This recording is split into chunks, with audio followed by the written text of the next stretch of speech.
So, I'll start this by saying I never thought I'd be the guy writing one of these posts. But here I am, late at night, typing away while my wife sleeps upstairs. I need to get this off my chest. My name is Ethan, and I've been married to my wife, Rachel, for 8 years. We have a great life, or so I thought. We met in our mid-20s, both grinding hard in our careers. I run my own contracting business, and Rachel, after years of corporate work, decided to go back to school to pursue her dream of becoming a psychologist.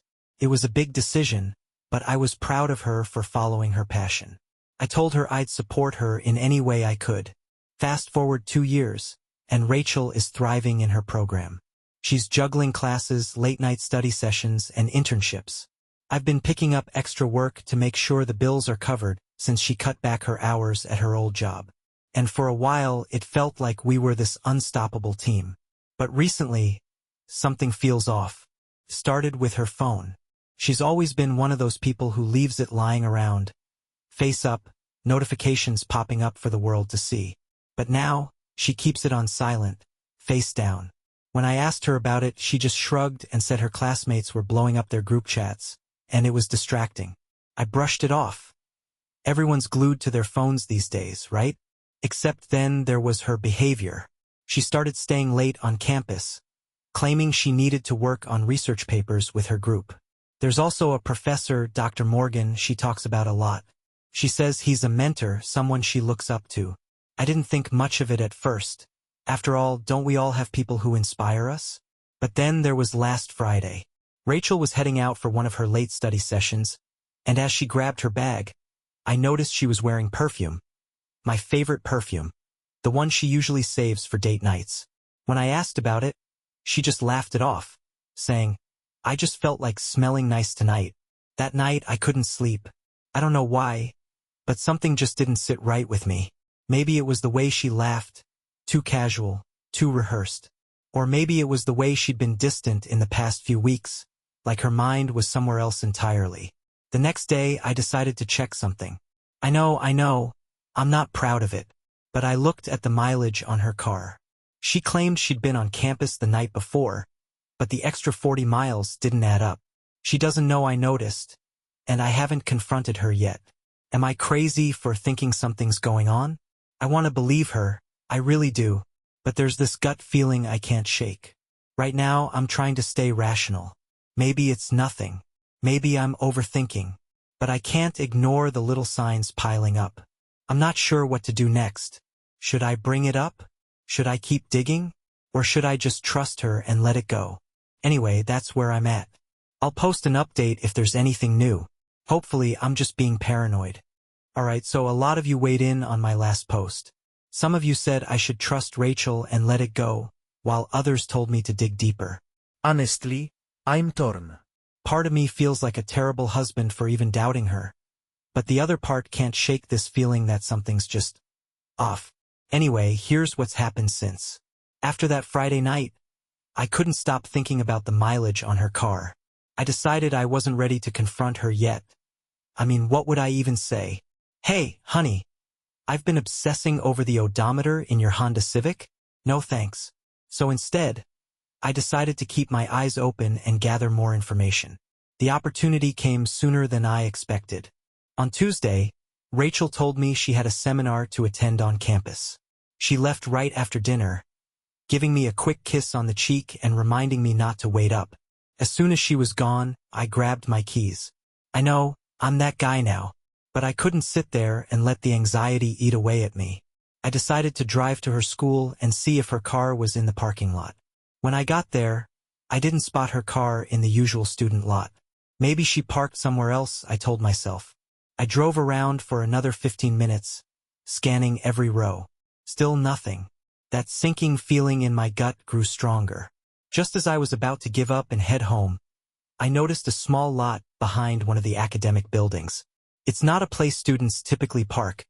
There's a big sign that says, "Faculty Only." But there it was, plain as day. Rachel's car, parked near the back.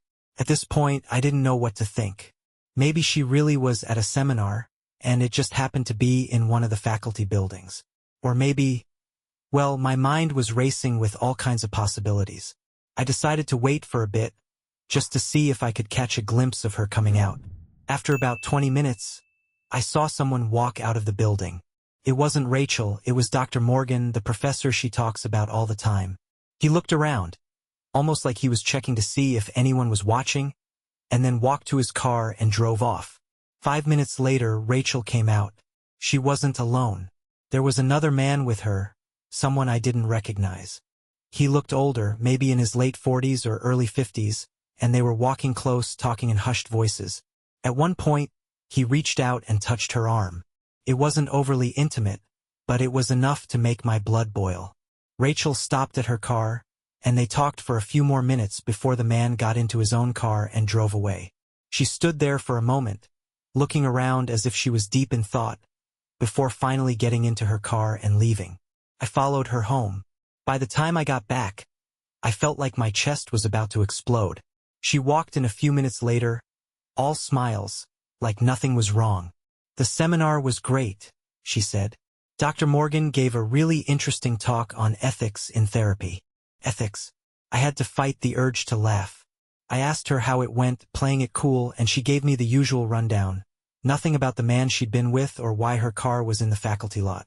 Either she didn't think I'd notice, or she was betting on me not asking questions. I haven't confronted her yet, but I feel like I'm losing my mind. Who was that guy? And why didn't she mention him? I feel like I'm stuck in this weird limbo, not knowing whether to trust her or dig deeper. For now, I'm trying to act normal, but it's getting harder. Every time she smiles at me, I wonder if it's all a lie. I'll keep you all posted if anything else happens. I didn't expect so many people to care about my story. Thank you for the advice and the support, even if some of it was hard to read. Things have escalated since my last post, and I feel like I'm walking a tightrope over an abyss. Here's what's been happening. After seeing Rachel with that guy, I knew I couldn't just sit on my hands anymore. But I still wasn't ready to confront her without more proof. Maybe it's cowardly, but I needed to know exactly what I was dealing with before I rocked the boat. That's when I decided to dig deeper into Dr. Morgan. Rachel always made him sound like this inspiring, larger-than-life figure. But after that night, I couldn't help but wonder if he was more than just a mentor. I started with a simple Google search, his name, his credentials, articles he's written. On paper, he seemed exactly like Rachel described, an accomplished professor with years of experience in the field of psychology. But as I kept digging, I found something that made my stomach churn. About 3 years ago, Dr. Morgan had been at the center of a quiet scandal. One of his former students accused him of inappropriate behavior. The university investigated, but nothing concrete came of it. The student dropped out, and the whole thing was swept under the rug. The accusations never made it to the media, but there were whispers about it on an old forum I found. People claimed he had a history of getting too close to his female students, though nothing had ever been proven. I couldn't believe Rachel had never mentioned this. Did she know? And if she did, why would she still look up to him so much? I needed more. The next day, I installed a small GPS tracker on Rachel's car. Look, I know it's invasive and I hate that it's come to this, but I needed to see where she was really going during these late nights.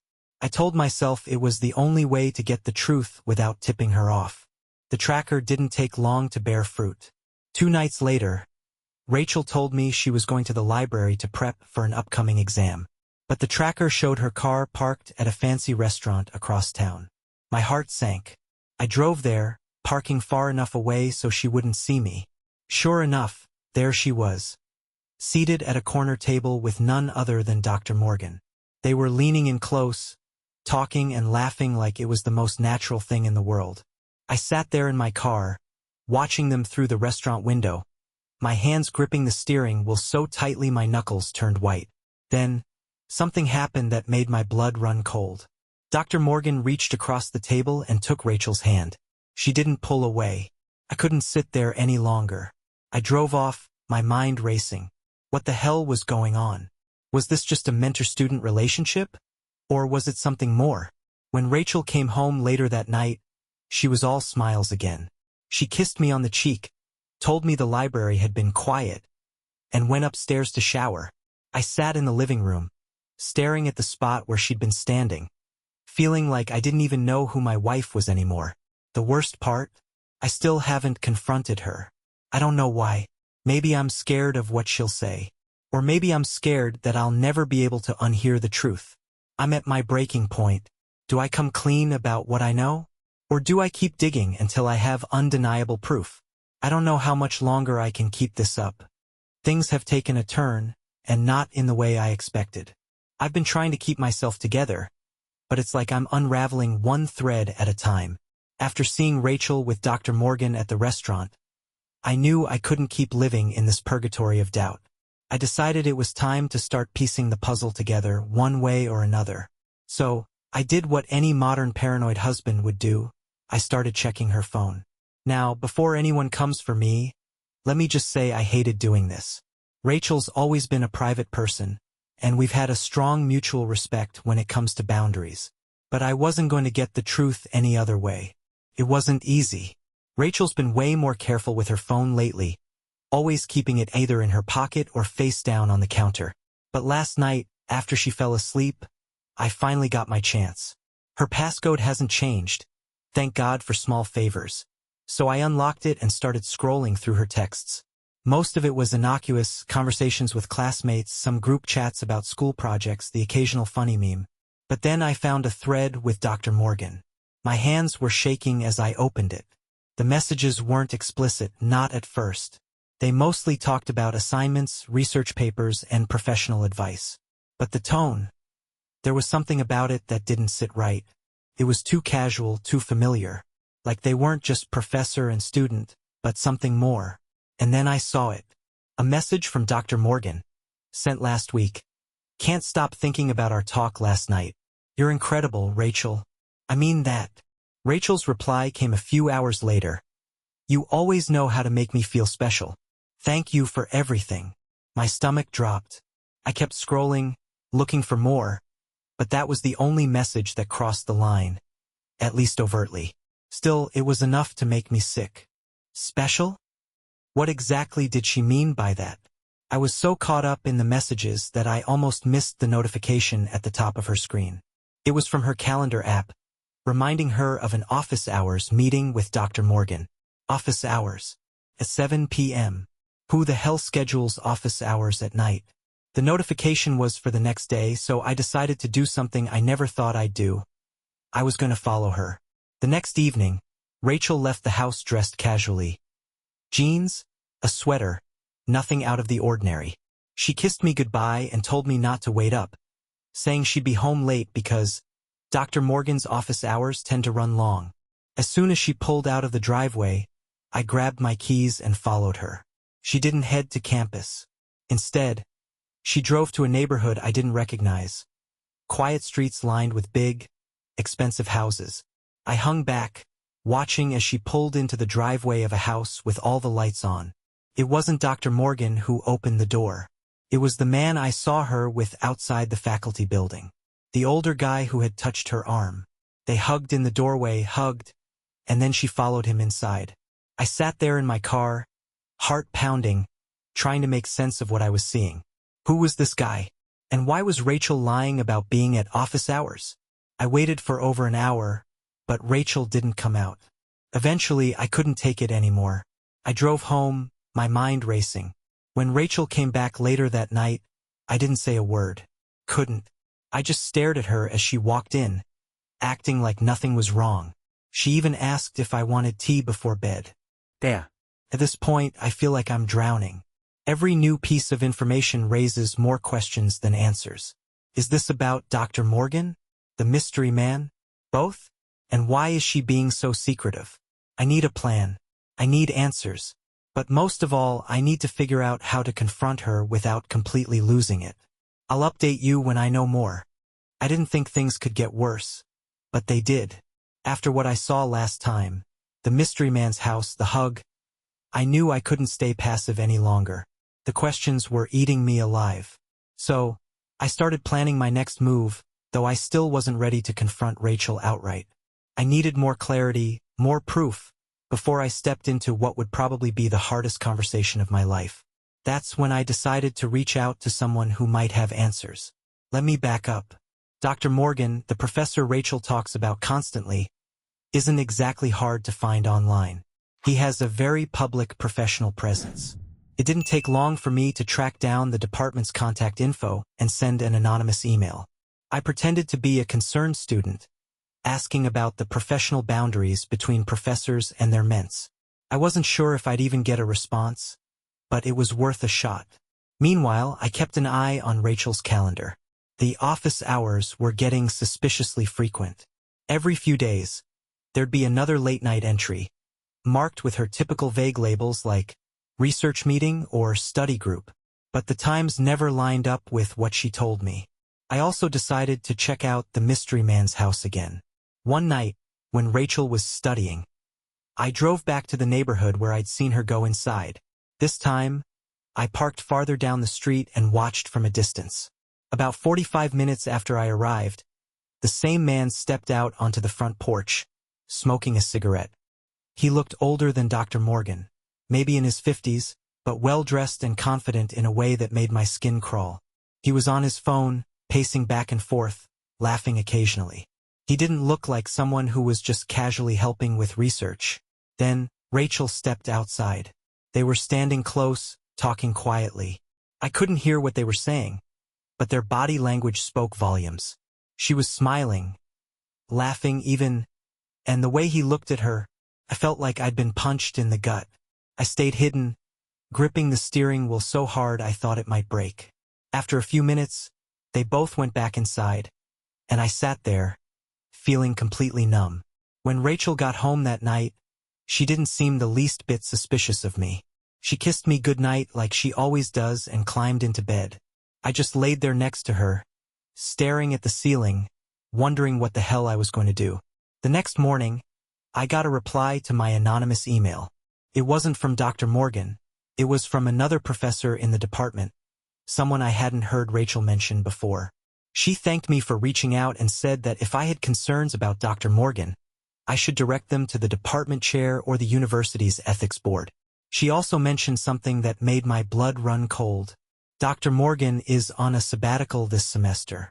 He's been out of the country since January, working on a project in Europe. I felt like the ground had shifted beneath me. If Dr. Morgan wasn't even here, then who the hell had Rachel been meeting all this time? Who was this guy she was spending so much time with? That's when I realized I'd been focusing on the wrong person. Dr. Morgan wasn't the problem. The mystery man was. I spent the rest of the day digging into everything I could find. Rachel doesn't talk much about her classmates, but I vaguely remembered her mentioning a James a few times, usually in passing. Was this him?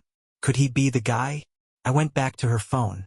I know it's wrong, but at this point, I'm beyond caring. I found a thread with someone named Jay that I hadn't noticed before. The messages weren't overly suspicious at first, just casual stuff about class and assignments. But the more I scrolled, the more familiar the tone became. One message, sent last week, stuck out. Can't wait to see you tonight. You always make me feel like the center of the universe. And Rachel's reply, you deserve it. Red heart. The air left my lungs. I think I finally have my answer. But instead of feeling relief, I just feel hollow. I don't know how to approach her. Do I come clean about what I know? Do I ask about Jay? Or do I keep pretending, hoping she'll slip up and give me something undeniable? I'm at a loss. I'll update you when I figure out what to do next. I'm back, and I think I'm finally at my breaking point.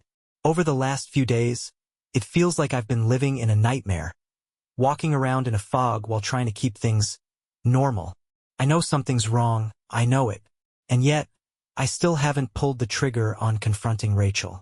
Every time I think I'm ready, I back out. Maybe it's fear. Maybe it's denial. But after what happened last night, I don't think I can avoid it much longer. Let me explain. Since finding the messages from Jay, I've been watching Rachel more closely than ever. Every time she picks up her phone, I catch myself wondering if she's texting him. When she leaves the house, I find myself obsessively checking the GPS tracker I installed. It's like I've become a shadow of myself. Paranoid, anxious, constantly on edge. Last night, Rachel told me she was going to campus for another group project session. At this point, I knew better than to believe her. I waited until she left and checked the tracker. Sure enough, her car didn't go anywhere near campus. Instead, she drove to the same neighborhood, the one with the mystery man's house. This time, I decided I couldn't just sit and watch from the sidelines. I needed answers. I followed her there, parking a few houses down. It was dark, and I was careful to keep my distance. I watched as she got out of her car and walked up to his door, carrying a small bag. She looked happy, relaxed, like she was stepping into a life where none of this would come crashing down on her. The door opened, and he greeted her with a smile. They hugged again, and she disappeared inside. I sat in my car, trying to summon the courage to do something. Anything. My heart was racing, and my hands were clammy. This was it, wasn't it? The moment where I storm in and demand the truth? The moment where everything changes. But I didn't. I froze. Instead, I drove home. Rachel came back later, as if nothing had happened. She was glowing, smiling in that effortless way she used to when we first started dating. She told me the project had gone well, kissed me on the cheek, and went to bed. I didn't sleep at all. This morning, I decided enough was enough. I couldn't keep living like this.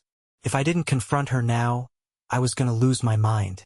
But before I did, I wanted to arm myself with as much information as possible. I called in sick to work and drove back to the neighborhood, hoping to get a closer look at the house. Maybe I could figure out who this guy was. Anything that would give me an edge before I finally faced Rachel. When I pulled up, I saw something I wasn't expecting. The guy, Jay, I assume, was outside, loading boxes into the trunk of a black sedan. He looked stressed, like he was in a rush. I parked a few houses down and watched as he went back and forth between the house and the car, carrying what looked like files and papers. Then I saw her. Rachel came out holding another box. They exchanged a few words, and she handed it to him. He put it in the car, glanced around like he was making sure no one was watching, and then went back inside. What the hell is going on? At this point, I'm not even sure this is just about an affair anymore. Why is she helping him pack up? And why does it look so secretive? I stayed for another 20 minutes, but eventually, they went back inside and didn't come out again. I drove home, feeling more confused than ever. Now I'm sitting here, staring at my phone, trying to figure out my next move. Do I confront her tonight? Do I confront him? Or do I wait and see what happens next? All I know is something's about to give. I'll update you when it does. It happened. I finally confronted Rachel. And let me tell you, nothing could have prepared me for what came out of her mouth. After my last post, I decided I couldn't keep dancing around this anymore. The boxes, the late nights, the hugs, it was all too much. I was driving myself insane trying to make sense of it all. I needed answers, no matter how much it hurt. So last night, when Rachel came home, I decided it was time. She walked through the door looking tired but content, carrying her usual smile like everything was perfectly normal. I was sitting on the couch, trying to look calm, but my hands were shaking. "Hey, babe," she said, dropping her bag by the door. "You okay?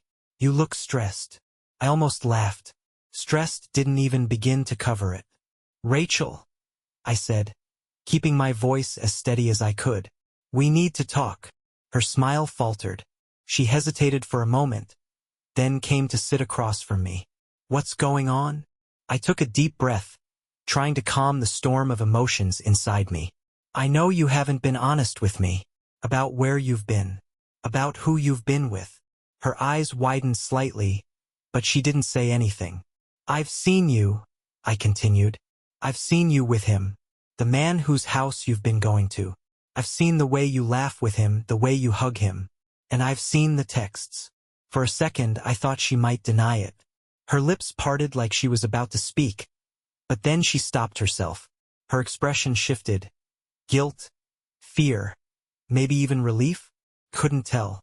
"Ethan," she started, her voice trembling. "I didn't want you to find out like this." My heart dropped. She wasn't even going to try to deny it. "Find out what?" I snapped. "That you've been lying to me? That you're sneaking around with some guy while I'm at home, trusting you. It's not what you think, she said quickly, her voice cracking. Please, let me explain. I've been waiting for you to explain for weeks, Rachel, I shouted, finally losing my composure. Tell me the truth right now. She buried her face in her hands, taking a shaky breath before looking up at me. The man you saw, his name is James. We're not having an affair, Ethan. I stared at her, my mind racing. Then what the hell is going on? Why are you meeting him at his house? Why all the secrecy? Rachel hesitated, then blurted out, James is helping me with something personal. Something I didn't want to burden you with. Personal? I echoed, incredulous. What does that even mean? She looked down at her hands, twisting her wedding ring nervously. James is an investigator, she said finally. I hired him to look into something. I blinked, completely thrown. What? Rachel took a deep breath. I've been worried about Dr. Morgan. Her words hit me like a brick wall. Of all the things she could have said, that was not what I expected. What? I repeated, dumbfounded. I didn't know how to tell you, she said quickly. There's been talk about him. Rumors that he's been inappropriate with students. I started noticing things, comments he made, the way he interacted with some of the women in our class. I couldn't ignore it, so I decided to do something about it. I stared at her, trying to process what she was saying. So you've been investigating him? She nodded. James has been helping me gather evidence. We think he might have a pattern, a history of doing this to his students. I didn't tell you because I didn't want to drag you into it. I wanted to handle it myself. For a moment, I didn't know what to say. I'd spent weeks convincing myself she was cheating, that she'd betrayed me, and now she was telling me she was some kind of whistleblower? It sounded insane. But the look in her eyes, the fear, the guilt, the desperation, it felt real. Why didn't you just tell me? I asked, my voice shaking. Rachel's eyes filled with tears. I didn't want you to worry, and I was scared. Scared that if I was wrong, I'd look crazy. Scared that if I was right, things would get dangerous. But most of all, I was scared of losing your trust. Losing my trust? I said bitterly. Rachel, you've already lost it. She flinched like I'd slapped her. And for a moment, I almost regretted saying it. But I couldn't help it. The pain, the doubt. It was all still there. And it wasn't going to disappear just because she'd finally come clean. I'm sorry, she whispered, tears streaming down her face. I thought I was protecting you. I thought I was doing the right thing. I leaned back on the couch, feeling utterly drained. I didn't know whether to believe her or not. If what she's saying is true, then why does this still feel like betrayal? I told her I needed time to process everything, and she went upstairs. I stayed on the couch, staring at the ceiling, wondering if my marriage was salvageable, or if it was already too late. After Rachel's confession, I felt like I was stuck in some twisted limbo. She says she's been working with this investigator, James, to expose Dr. Morgan for allegedly preying on students. But after weeks of doubt, paranoia, and the constant knot in my stomach, it's hard to know what's real anymore. I wanted to believe her. God, I wanted to. But the secrecy, the late nights, the hand-holding, and the lies, it doesn't add up. And frankly, even if she's telling the truth, it still feels like a betrayal. So I did what any reasonable, confused husband would do. I asked for proof. The morning after our conversation, I cornered Rachel in the kitchen before she left for class. She looked like she hadn't slept, and honestly, neither had I. Rachel, I said, keeping my tone calm but firm.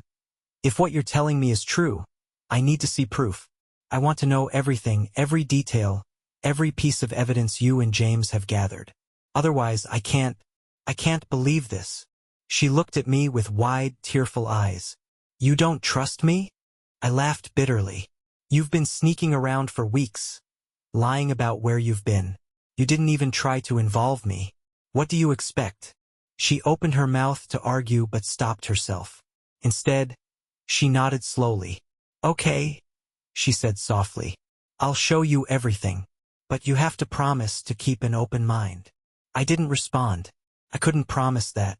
That evening, Rachel came home with a stack of papers, a flash drive, and a determined expression. She spread everything out on the dining table like it was some kind of twisted science project. "This is everything we've gathered so far," she said. "Emails from students who've come forward, timelines of Dr. Morgan's behavior, even photos from events where he's been too friendly." I scanned the papers, my heart pounding. There were indeed emails. Anonymous ones from students describing inappropriate comments, lingering touches, and even rumors of affairs. The flash drive contains surveillance footage of Dr. Morgan at social events, always with a drink in hand and a female student at his side. Nothing damning, but definitely uncomfortable. I looked up at Rachel, trying to make sense of it all. "So, you've been playing detective?" She nodded. "I couldn't sit by and do nothing, Ethan. If even half of this is true, he shouldn't be in a position of power." It made sense. Or at least it could make sense. But one question still gnawed at me. "And James? Who is he to you, really?" Rachel hesitated, which immediately set me on edge. "He's just an investigator," she said finally. "He's been helping me gather evidence and navigate this situation." "Why were you at his house?" I pressed. "Why all the hugs and secrecy?" She sighed, rubbing her temples. "James has been doing this pro bono because he believes in the cause. But he's been under a lot of pressure, too. Sometimes we meet at his house to strategize because it's private. And the hugs?" Her face softened. "He's just supportive. It's not like that, Ethan." I swear. I wanted to believe her, but there was still something that didn't sit right. "Do you have any idea what this has done to me?" I asked, my voice shaking. "I've been losing my mind thinking you were cheating on me."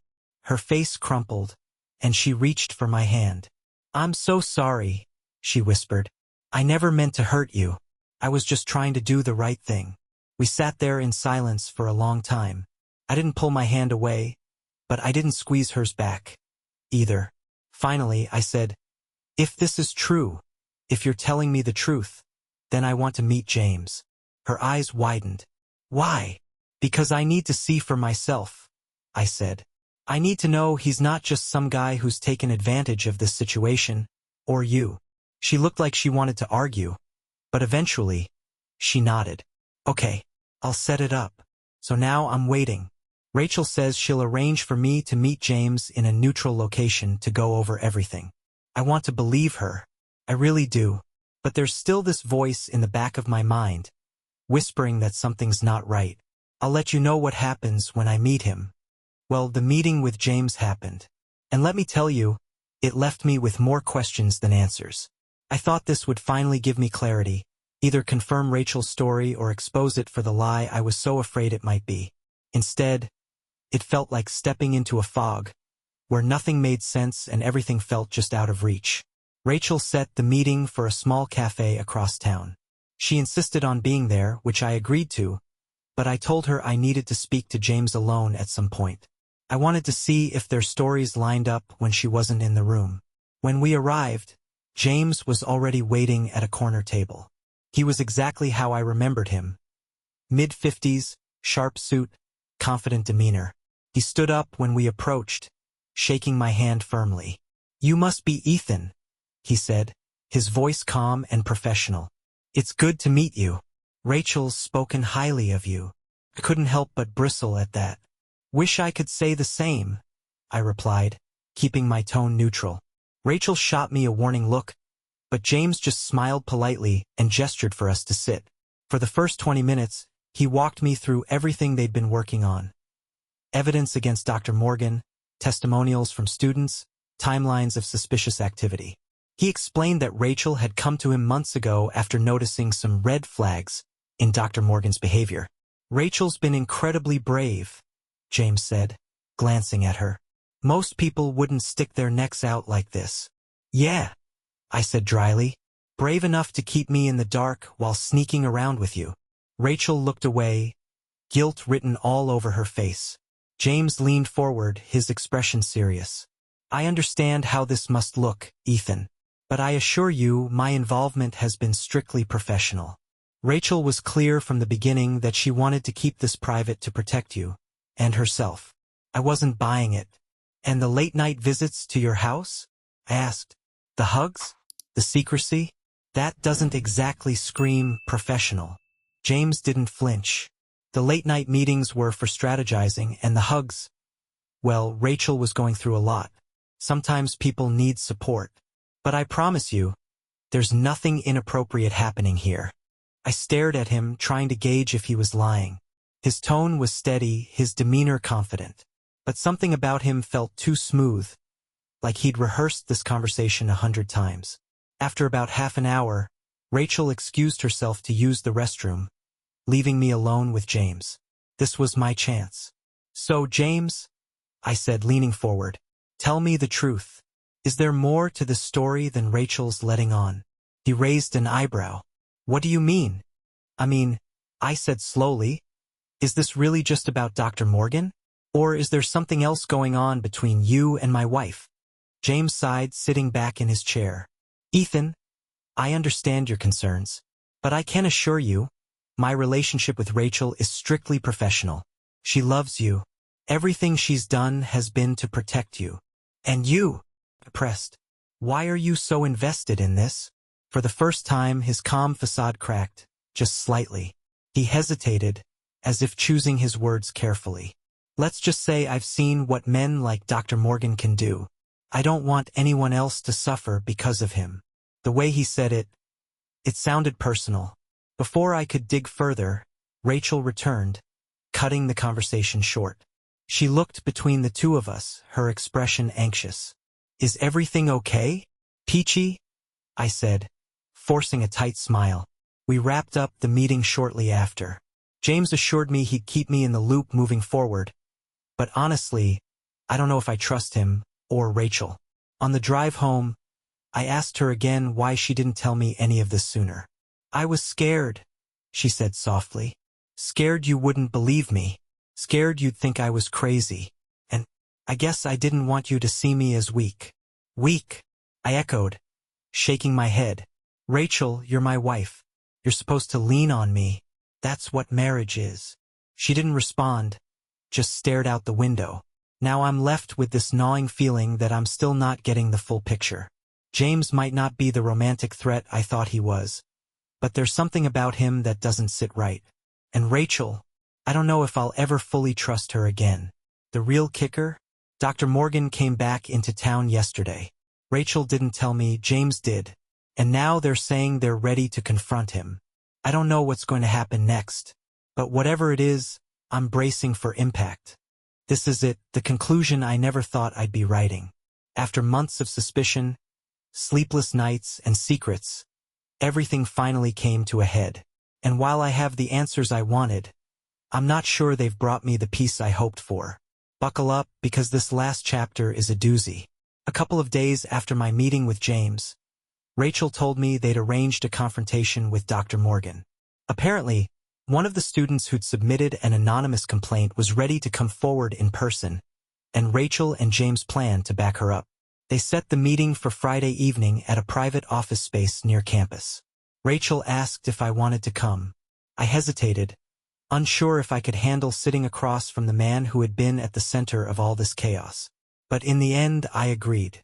I needed to see for myself what this was all about.